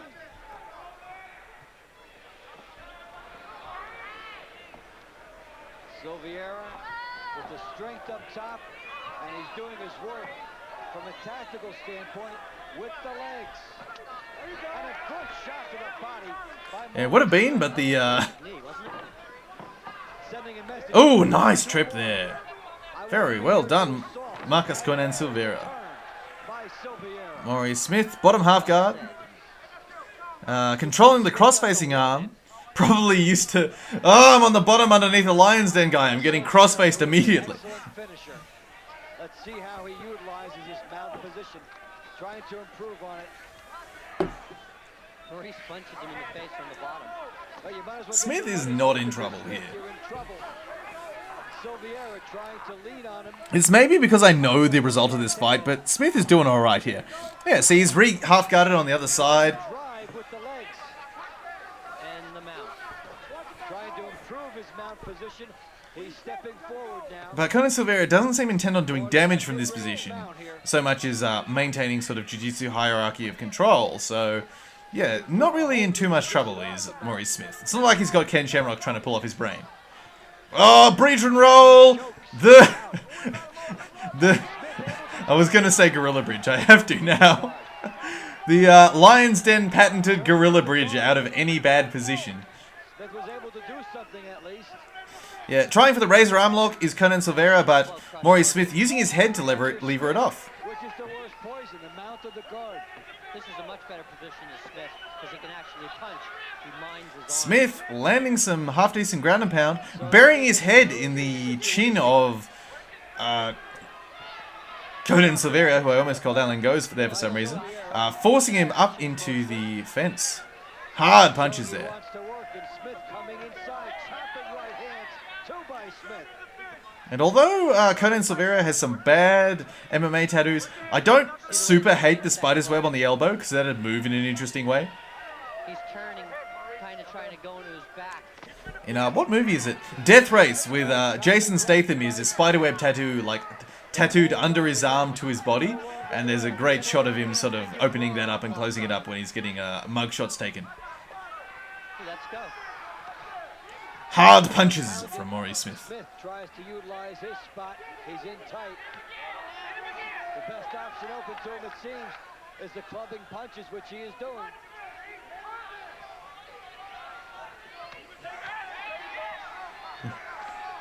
Behind the ear, Yeah, I think he accidentally headbutted old mate and then said, "Sorry, dude, gonna keep fighting you now." See, Mo Smith is just such a cool dude. What was he? He was in Blood and Bone. He was one of the street fighters in that, so one of the sort of underground MMA fighters. Was he wearing jerry curls or was he fighting a guy in like hair curlers? One of the two. Either way, Mo Smith, really cool dude. Just universally told. Good punch there.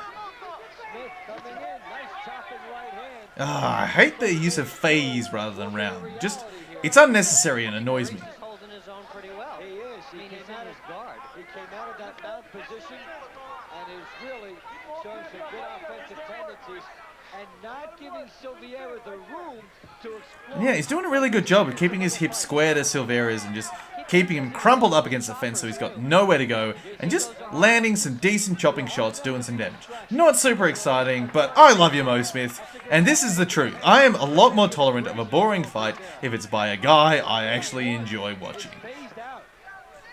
So John Lewis, the moment you spend 30 seconds being inactive, I'll fucking jump on you for that. But Mo Smith, you can just sort of grind from top position and I won't mind.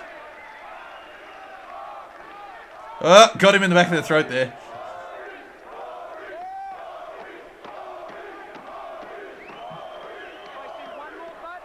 Okay. Oh, good. You're on the rules now.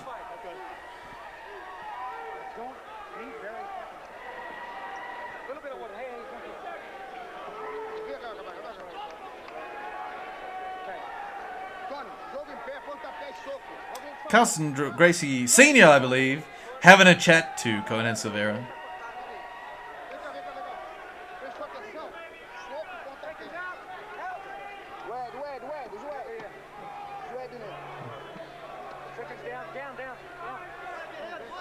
Alright, here we go with our second round. Referee warning Maurice Smith about the headbutts. Maurice was like, "Oh, I'm sorry, didn't mean to do it." Oh my God, that's aggressive. And Smith circling away from the power side of Conan Silveira, probably trying to line up either a left high kick or a hard left hand.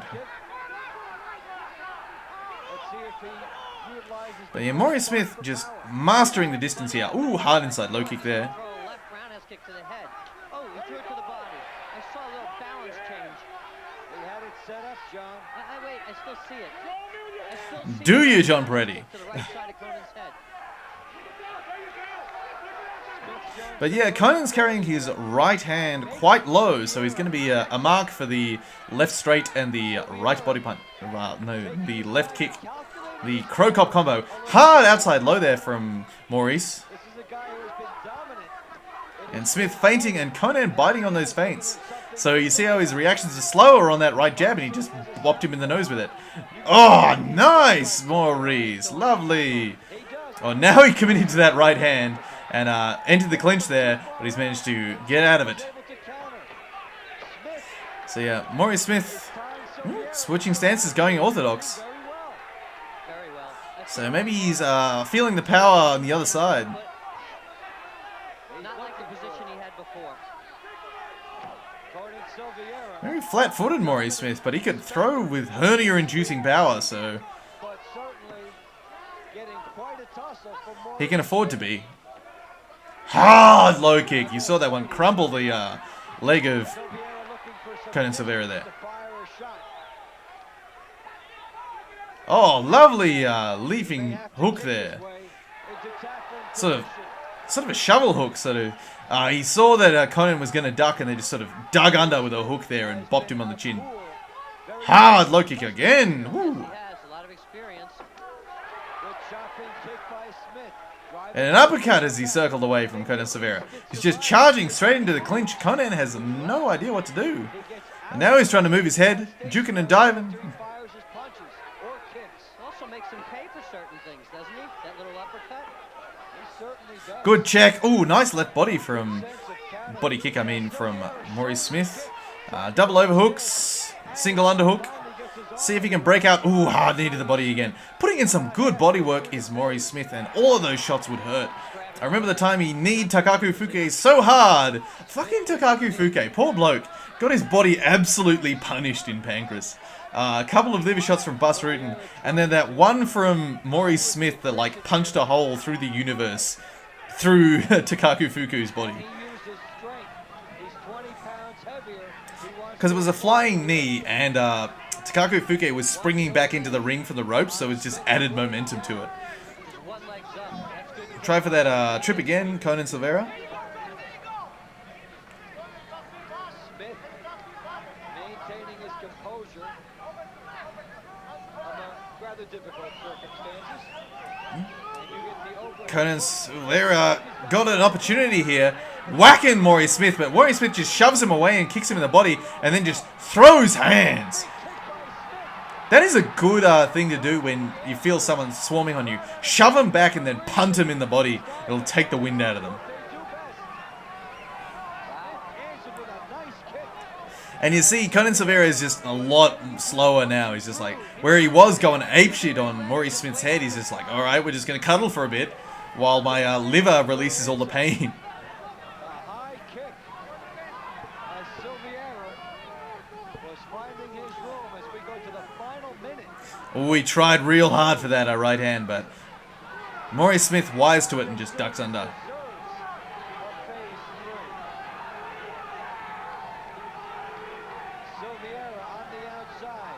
I think that's Frank Shamrock shouting at Maurice Smith. I'm not sure. His grappling on top was answered. The kicks coming from a little bit more outside than usual. Maurice Smith looking very calm, don't you think? Seems like he's figured out the mystery. 20 seconds left in this round. And Conan, all Conan's really gotten was some wall install, but he hasn't done much. He did get that flurry, but Mo Smith just made him immediately regret punching like that.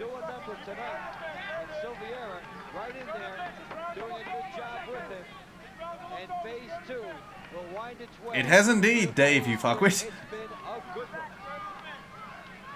Yep, that's Frank. When you're standing up, you're not hitting with one low kick. Start the low kick, throw the right hand. Okay, you understand? Yes, you can put him in sleep mode. Okay.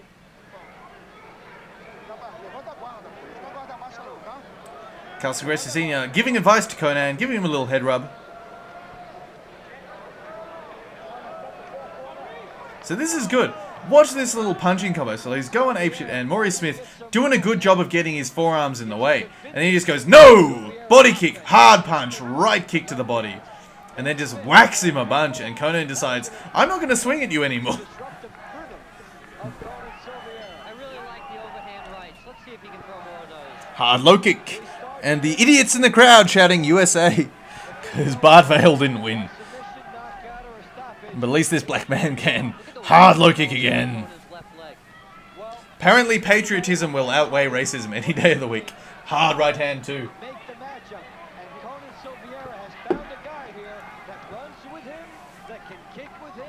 Once again, Conan bundling Maurice Smith up against the fence. This matchup has been excellent. I don't know what to say, Dave. That was all of it. So they go into phase 3. Who will take it? The grappling on top by Silveira as he showed in phase 1. Smith has been an annoying counter-punching force off the fence. Ooh, hard knee there. And he's broken that clinch. Oh, hard low kick there. This is good stuff from Mo Smith.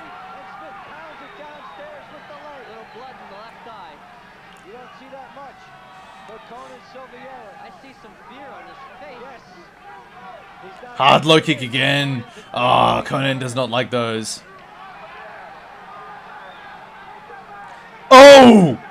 Jesus Christ, he's just fucking killed him. That's it. Oh, massive cut open from his shin. Oh, yes. Yes, Maurice Smith. Yes, Maurice. Just punted the brain off Conan Silveira there. And everyone in the corner very happy with Mo Smith.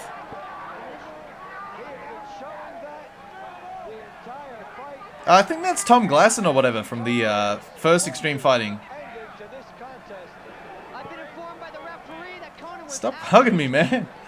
Give me some room. Yeah, great move from Maurice Smith there. Alright, so what would happen from our two manly man fighters here? Conan Silveira would then go off to fight Sakuraba in UFC 15.5. Oh, look at that thing, was beautiful. And Maurice Smith walks off like he knows what's done, and the ref's like, no, please don't kill a man on Battlecade Extreme Fighting canvas. Oh, lovely technique. He would fight Kazushi Sakuraba, Pat Smith. He would then fight Maurice Smith again at World Extreme Fighting 7. Dan Severn, Wes Sims, and would retire after beating Jonathan Ivey at PFL Genesis 2007. Maurice Smith, what would happen with him? Back to rings to take a loss against Akira Maeda, and then off to the UFC where he would beat Mark Coleman, Tank Abbott before losing to Randy Couture, Kevin Randleman fighting Marco Huas. And then back to rings again. I won't spoil those because either I or the most dangerous man alive today will be looking at those fights. He would retire after a loss against Matt Kovacs in Cage Warrior Combat 9. But yeah, absolutely excellent fight. And everyone wants to say hi to Mo Smith. And that's the end of the game. And we're going to see Maurice Smith get his World Extreme Fighting belt. Sorry, Battlecade Extreme Fighting belt.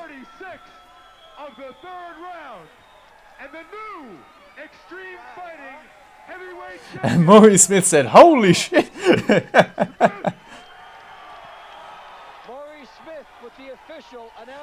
Is that fucking Dale Cook? That's Dale Cook in Maurice Smith's corner there. The man who beat the man. Yeah, so Dale Cook is famous in the world of Valet Tudo for being the coach of Todd Hollywood Hayes. And he has some great bullshit that he talks at in the show Choke. Alright, special thanks to Penthouse Magazine, of course. So I hope you enjoyed that, ladies and gentlemen. It was quite a good match. We have the credits here. I'm just going to double check if there are anything after them. Nope, there is nothing but static. So I hope you enjoyed that. Thank you for tuning in to watch Classic MMA Revival. And please subscribe to Pride Resurrection's channel.